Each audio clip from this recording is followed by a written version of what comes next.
Hola, hoy vamos a meternos de lleno en un tema que es importantísimo en la práctica diaria, sobre todo en atención primaria y para quienes están preparando el EUNACOM. Hablaremos del cáncer nasosinusal y, más importante aún, de cómo aprender a sospecharlo a tiempo. A ver, pensemos en este escenario, que es súper común en la consulta. Llega un paciente con síntomas nasales, que no mejoran y no mejoran. ¿Será una rinosinusitis que se nos está complicando más de la cuenta? ¿O estamos frente a una de esas banderas rojas que no podemos ignorar? Saber la diferencia es clave, y de eso se trata esto. Para que quede todo bien claro, vamos a seguir una ruta bien definida. Primero, entenderemos por qué es un desafío diagnóstico. Después, veremos los signos de alarma que no se nos pueden pasar. Luego, qué hacer en la consulta de APS. El cuarto punto, cuándo y cómo derivar. Y al final, un resumen con los puntos clave, esos de alto rendimiento para el examen. Bueno, empecemos por el principio, el desafío diagnóstico. Vamos a desglosar por qué esta patología es tan escurridiza al principio y por qué es tan fácil que se nos pase por alto en sus etapas iniciales. En términos simples, estamos hablando de un grupo de tumores malignos que crecen en la nariz o en los senos paranasales.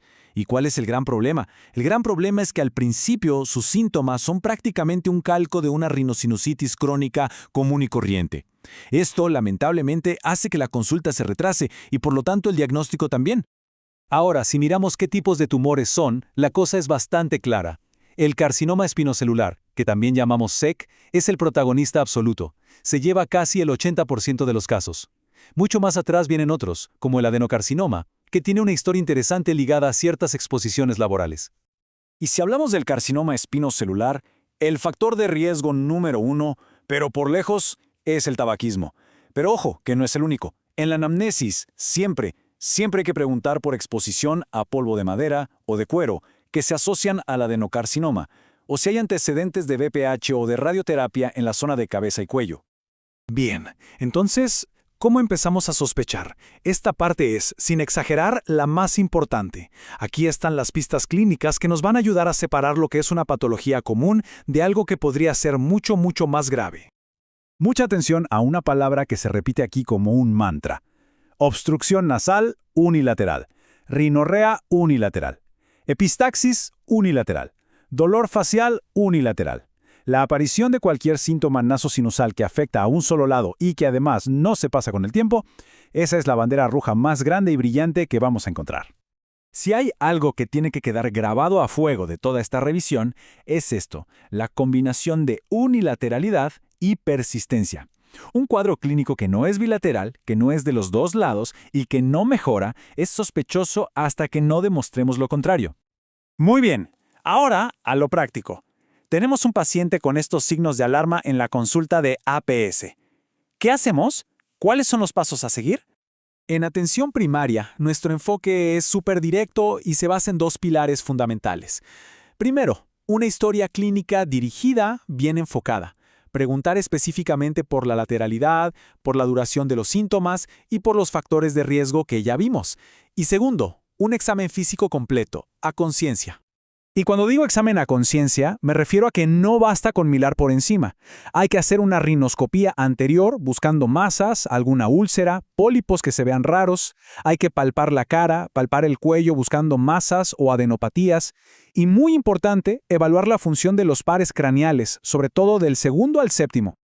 Y con esto llegamos al punto que probablemente es la acción más importante que podemos tomar desde la atención primaria, la que de verdad cambia el pronóstico del paciente, la derivación a tiempo. Esto es fundamental para definir nuestra responsabilidad en APS. Nuestro trabajo no es diagnosticar el cáncer, no es biopsiar, no es estadificar. Nuestro rol, nuestra gran responsabilidad es sospechar. Una sospecha bien fundada que gatilla una derivación urgente al otorrino es lo que realmente salva vidas en esta enfermedad. Y solo para que tengamos el panorama completo, una vez que el paciente llega al especialista, el proceso que sigue usualmente son estos tres pasos. Primero, una endoscopia nasal para mirar directamente la lesión. Segundo, se toma una biopsia para tener el diagnóstico definitivo, el apellido del tumor. Y tercero, se piden imágenes, como un TAC o una resonancia, para ver hasta dónde ha llegado. Perfecto. Para ir cerrando, vamos a hacer un resumen súper rápido. Vamos a condensar todo en los puntos de oro, los conceptos que sí o sí hay que manejar, tanto para la práctica como para el examen. Punto número 1, el mantra clínico. Cualquier síntoma nasosinusal, ya sea obstrucción, sangrado, dolor, lo que sea unilateral y persistente, debe encender todas las alarmas de inmediato. Punto número 2. La foto epidemiológica. El tipo de cáncer más común por lejos es el carcinoma espinocelular y su principal factor de riesgo que podemos modificar es el tabaco. Así de simple. Punto número 3. La conducta a seguir. Ante la sospecha no hay nada que pensar. La acción correcta, la acción obligatoria, es la derivación. Preferente o urgente al especialista en otorrino. No hay otra opción válida. Y punto 4. El gold estándar para el diagnóstico.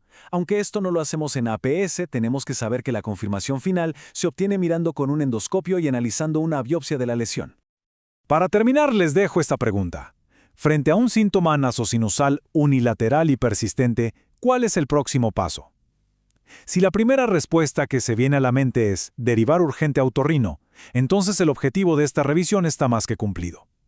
Recordar esto en el día a día, en la consulta, es lo que marca la diferencia.